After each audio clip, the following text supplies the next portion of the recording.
ఇటు కర్నూలు, ఆ తర్వాత చేవెళ్ళ, ఏలూరు, కొద్దిసేపటి క్రితం అనంతపురం. ఇప్పుడు తెలంగాణకు సంబంధించిన ఇంకొక ప్రాంతం. ఏమవుతోంది రెండు తెలుగు రాష్ట్రాల్లో? తెలంగాణలో మరో ఘోర రోడ్డు ప్రమాదం చోటు చేసుకుంది. ట్రాక్టర్ను వెనక నుంచి వచ్చి ఢీకొట్టింది ఆర్టీసీ బస్సు. ట్రాక్టర్ డ్రైవర్తో పాటు బస్సులో 15 మందికి తీవ్ర గాయాలయ్యాయి. కరీంనగర్ జిల్లా రేణుకుంట బ్రిడ్జ్ రాజీవ్ రహదారిపై ఘటన చోటు చేసుకుంది. హైదరాబాద్ నుంచి మెట్పల్లి వెళ్తోంది ఆర్టీసీ బస్సు. ఉదయం 5 గంటలకు లోడ్తో వెళ్తున్న ట్రాక్టర్ను ఢీకొట్టింది ఆర్టీసీ బస్సు. రోడ్డు పక్కన పొలాల్లో పల్టీలు కొట్టింది ట్రాక్టర్. ఈ ఘటనలో క్షతగాత్రులను ఆసుపత్రికి తరలించి చికిత్స అందించడం జరుగుతోంది. పోలీసులు విజువల్స్ మీరు చూస్తున్నారు. ఇటు కరీంనగర్కి సంబంధించిన ఆ ఘటన ఒక్కసారిగా సంచలనంగా మారింది. ఒక్కసారిగా అక్కడ విషాదాన్ని నింపింది.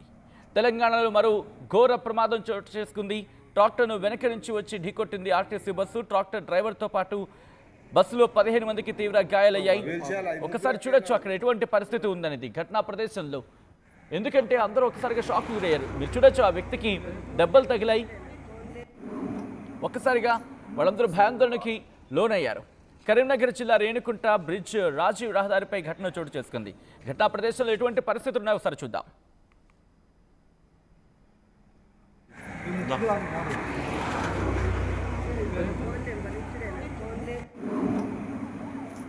బస్సు ఆల్రెడీ ట్రాక్టర్ వడ్ల ట్రాక్టర్ ముంగట వెళ్తుంది. ముంగట వెళ్ళిన తర్వాత వెనక ఆర్టీసీ బస్ వస్తుంది. ముందే నిలిచింది బండి బండి అని చెప్తూనే ఉన్నా. ఏంటంటే ట్రాక్టర్ లైట్గా బ్రేక్ ఎక్సిలేటర్ డౌన్ చేసి అంటే బస్సు చూసుకోలే, బ్రేక్ కొట్టలే అన్నట్టు. బ్రేక్ బస్ అనే ఆయన ఆల్రెడీ సడన్ ఈయన సడన్ లైన్ కుదిండి అంతే. అంతేనా? ఆయన ఆల్రెడీ ట్రాక్టర్ వెళ్ళిపోతుంది ముంగడికి. నేను వెనకగా లచ్చి కొట్టేసింది. స్పీడ్ బాగుందంటున్నారు బస్సు స్పీడ్ నార్మల్ ఉంది. స్పీడే ఉంది. రన్నింగ్ డౌన్ అన్న స్పీడే ఉంది. ఎటు నుంచి ఎడుతుంది? మీరు ఎటు పోతారు? హైదరాబాద్ నుంచి కరీంనగర్కి వస్తుంది బస్సు. ఈ ట్రాక్టర్ కరీంనగర్ పోతుంది. రైట్, అది అక్కడ పరిస్థితి. ఇదే అంశానికి సంబంధించి డీటెయిల్ ఇన్ఫర్మేషన్ అందించేందుకు మా ప్రతినిధి చంద్రశేఖర్ అప్డేట్స్ అందించేందుకు సిద్ధంగా ఉన్నారు. చంద్రశేఖర్ దగ్గర వెళ్ళే ప్రయత్నం చేస్తున్నాను. చంద్రశేఖర్, ఈ ఘటన జరగడానికి ప్రధాన కారణం ఏంటి? ఒక ఆర్టీసీ బస్సు వెళ్ళి ట్రాక్టర్ని ఢీకొన్న సందర్భం ఏం జరిగింది అక్కడ? సచిన్, ఉదయమే హైదరాబాద్ నుంచి వస్తున్నటువంటి ఆర్టీసీ బస్సు కరీంనగర్ జిల్లా తిమ్మాపూర్ మండలం రేణుకుంట టోల్ గేట్ ఉంటుంది. ఆ టోల్ గేట్ దాటిన తర్వాత తిమ్మాపూర్కి వచ్చేటువంటి క్రమంలో ఈ నుస్లాపూర్కి రేణుకుంటకు మధ్యలో ఒక బ్రిడ్జ్ ఉంటుంది. ఆ బ్రిడ్జ్ డౌన్ అయ్యేటువంటి క్రమంలో బస్సు ఆటోమేటిక్ గా వేగం పెరుగుతుంది. ముందుగా వెళ్తున్నటువంటి ట్రాక్టర్ డ్రైవర్ సహజంగానే బస్ అంతా వేగంగా వెళ్ళేటువంటి పరిస్థితి లేదు. మోరోవర్ ఆ ట్రాక్టర్ కు సంబంధించి వెనకాల ఓ స్టిక్కర్ కానీ రేడియం కానీ అట్లాంటివి వేసుకునేటువంటి పరిస్థితి లేదు. చాలా వయలేషన్స్ ఉన్నాయి, ట్రాఫిక్ ఉల్లంఘనలు సైతం దాని మీద ఉన్నాయి. ఈ క్రమంలోనే ఒక్కసారిగా నిద్రమబ్బులో ఉన్నటువంటి ఆర్టీసీ డ్రైవర్ ఒకవైపు, మరొక వైపు ఎలాంటి కాషన్ గమనించలేకపోయాడు. వెంటనే పక్కన ఉన్నటువంటి ప్యాసింజర్ అయ్యో అన్న ముందు వెళ్తున్నది ట్రాక్టర్ ఉంది అనే లోపలనే ఒక్కసారిగా దానికి బ్రేక్ వేసే లోపలనే దానికి సడన్ గా ఢీకోవడం జరిగింది. దీంతో బస్సులో ప్రయాణిస్తున్నటువంటి 15 మందికి తీవ్ర గాయాలయ్యాయి. సమాచారం అనుకున్నటువంటి వెంటనే స్థానిక తిమ్మాపూర్ పోలీసులు స్థానికుల సహకారంతో కరీంనగర్ ప్రభుత్వ ఆసుపత్రికి కొందరిని, ఇతర ప్రైవేట్ ఆసుపత్రికి కొందరిని చేర్చడం జరిగింది. ఈ ఘటనకు సంబంధించిన సమాచారం తెలుసుకున్నటువంటి వెంటనే కరీంనగర్ ఎంపీ, కేంద్ర హోంశాఖ సహాయ మంత్రి బండి సంజయ్ ఇతర అధికారులతో మాట్లాడడం జరిగింది. జిల్లా కలెక్టర్ తోని, సిపితో మాట్లాడడం జరిగింది. మెరుగైన చికిత్స అందించాలి, ఖచ్చితంగా చర్యలు తీసుకోవాలి. ఇటీవల కాలంలో రాష్ట్ర వ్యాప్తంగా జరుగుతున్నటువంటి రోడ్డు ప్రమాదాల్లో చాలా మంది ఇబ్బంది పడుతున్నారు. ప్రమాదాలకి మృతుల సంఖ్య కూడా పెరుగుతున్నది. అక్కడక్కడ నిన్న జరిగినటువంటి ప్రమాదానికి సంబంధించినటువంటి అంశం సైతం ఆయన లేవనెత్తడం జరిగింది. దీనిలో ఖచ్చితమైనటువంటి జాగ్రత్తలు తీసుకోవాలి, చర్యలు తీసుకోవాలని చెప్పి సూచించడం జరిగింది. ఇదే క్రమంలో క్షతగాత్రులు ఒక్కసారిగా భయభ్రాంతులకు గురయ్యారు. వెంటనే 108 అంబులెన్స్లు చేరుకున్న తర్వాత ఇప్పుడైతే ఆసుపత్రిలో చికిత్స అందుతుంది. ఒక ముగ్గురు పరిస్థితి మాత్రం విషమంగా ఉంది అని వైద్యులు చెప్తున్నటువంటి పరిస్థితి సచిన్. దీనికి ప్రధానమైనటువంటి కారణము డ్రైవర్ నిద్రమబ్బుగా ఉండడము.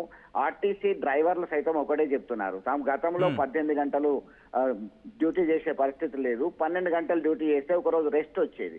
కానీ ఇప్పుడు ఉన్నటువంటి కండిషన్ లో 18 గంటల పాటు ఏకదాటిగా మేము డ్యూటీ చేయాల్సినటువంటి పరిస్థితి, సుదూర ప్రయాణాలు చేయాల్సినటువంటి పరిస్థితిలో తెల్లారి మనం రెస్ట్ తీసుకుంటున్నాం. కానీ మేము డ్యూటీలో ఉన్నటువంటి సమయంలో మాకు ఇబ్బంది కలుగుతుంది అని చెప్పేసి ఆర్టీసీ సిబ్బంది చెప్తున్నటువంటి పరిస్థితి. ఎందుకంటే ఎవరు కూడా వెలుగెత్తి చెప్పేటువంటి పరిస్థితిలో లేము.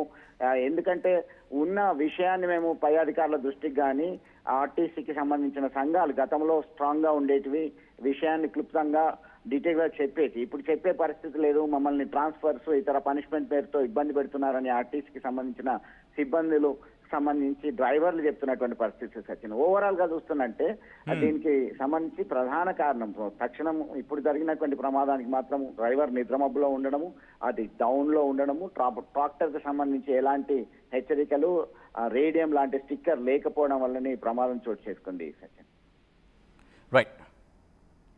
Right Chandrashekar, back to back ఘటనలు కర్నూలు నుంచి మొదలు పెడితే చేవెళ్ల దాకా, నిన్న ఏలూరు నుంచి మొదలు పెడితే ఈరోజు అనంతపురం, ఇప్పుడు కరీంనగర్. ఏమవుతోంది?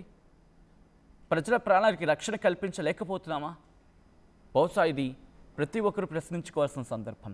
కారణాలు ఏవైనా కావచ్చు, తప్పుది ఎవరిదైనా కావచ్చు, ట్రాక్టర్దా లేకపోతే ఆ బస్సు డ్రైవర్దా అనేది తప్పులు ఎవరి మీద నెట్టేయడమా లేకపోతే ఎంచడమా అనే అంశాన్ని కాస్త డీటెయిల్గా ఆలోచించుకోవాల్సిన పరిస్థితి ఉంది. అఫ్కోర్స్ ఒక ఘటనే కాదు, మొన్నటి నుంచే జరుగుతున్న ఘటనలు. కరీంనగర్ నుంచి మొదలు పెడితే ఇప్పటి వరకు ఈ ఘటన వరకు కూడా మనం ఆలోచించుకోవాల్సిన పరిస్థితి మనని ఆలోచనలో నెట్టేస్తోంది. ఏం జరుగుతోంది? బస్సులో రాత్రిపూట ప్రయాణించడం పూర్తిగా మానేసుకోవాలా? పోనీ రాత్రిపూట మానేసుకుందామని ఆలోచన వస్తే తెల్లవారుజాముకు సంబంధించి దాదాపుగా 3-4 గంటల ప్రాంతం, ఎందుకంటే అప్పుడు ఊర్ల నుంచి బయలుదేరే వాళ్ళు ఉంటూ ఉంటారు. మరి వాళ్ళ పరిస్థితి ఏంటి? ఇప్పుడు ఇదే ప్రశ్న రైజ్ అవుతుంది. ఆ దృశ్యాలు మీరు చూడొచ్చు. బస్సు ప్రమాదానికి గురైన తర్వాత పక్కన పార్క్ చేసేశారు. ఒకసారిగా అక్కడ బీభత్స వాతావరణం, అంటే భయానక వాతావరణం అంటూ ఉంటాం కదా, ఆ బీభత్సం సృష్టించిన తర్వాత దీంతో ఒక్కసారిగా ప్రయాణికులందరూ కిందకి దిగిపోయారు. 15 మందిని సమీప హాస్పిటల్కి తరలించి వాళ్ళకి చికిత్స అందించడం జరుగుతోంది. విజువల్ మీరు చూడడం జరుగుతోంది ఆర్టీవీ స్క్రీన్ మీద. తెలంగాణలో మరో ఘోర రోడ్డు ప్రమాదం జరిగింది. ట్రాక్టర్ను వెనక నుంచి వచ్చి ఢీకొట్టింది ఆర్టీసీ బస్సు. ట్రాక్టర్ డ్రైవర్తో పాటు బస్సులో 15 మందికి తీవ్ర గాయాలయ్యాయి. కరీంనగర్ జిల్లా రేణికుంట బ్రిడ్జ్ రాజీవ్ రహదారిపై ఘటన చోటు చేసుకుంది. హైదరాబాద్ నుంచి మెట్పల్లి వెళ్తూ ఉంది ఆర్టీసీ బస్సు. ఉదయం 5 గంటలకు లోడ్తో వెళ్తున్న ట్రాక్టర్ను ఢీకొట్టింది ఆర్టీసీ బస్సు. రోడ్డు పక్కన పొలాల్లోకి పల్టీలు కొట్టింది ట్రాక్టర్. క్షతగాత్రుడిని హాస్పిటల్కి తరలించారు పోలీసులు. ఈ కథనం మిమ్మల్ని కాస్త కలవరపరచవచ్చు. దీనికి సంబంధించిన జాగ్రత్తలు తీసుకోవాలని ఆర్టీవీ సూచించడం జరుగుతోంది. This is our receiving content viewer description is highly advised. Bus already వడ్ల ట్రాక్టర్ ముంగట వెళ్తుంది. ముంగట వెళ్ళిన తర్వాత వెనకకి ఆర్టీసీ బస్ వస్తుంది. ముందే నిలిచింది. బండి అని చెప్తూనే ఉన్నా. ఏంటంటే ట్రాక్టర్ లైట్గా బ్రేక్ ఎక్సిలేటర్ డౌన్ చేసి, అంటే బస్సు చూసుకోలే, బ్రేక్ కొట్టలే అన్నట్టు. బ్రేక్ బస్ అనే ఆయన ఆల్రెడీ సడన్ ఈయన సడన్ లైన్ కుదిరింది అంతే. అంతేనా? ఆయన ఆల్రెడీ ట్రాక్టర్ వెళ్ళిపోతుంది ముంగడికి. నేను వెనకకి వచ్చి కొట్టేసింది. స్పీడ్ బాగుందంటున్నారు బస్సు స్పీడ్ నార్మల్ ఉంది. స్పీడే ఉంది. రన్నింగ్ డౌన్ అలా స్పీడే ఉంది. ఎటు నుంచి ఎడుతుంది? మీరు ఎటు పోతారు? హైదరాబాద్ నుంచి కరీంనగర్కి వస్తుంది బస్సు. అసలైన తొలి వెలుగు. ఫాలో వాట్సాప్ @తొలి వెలుగు official.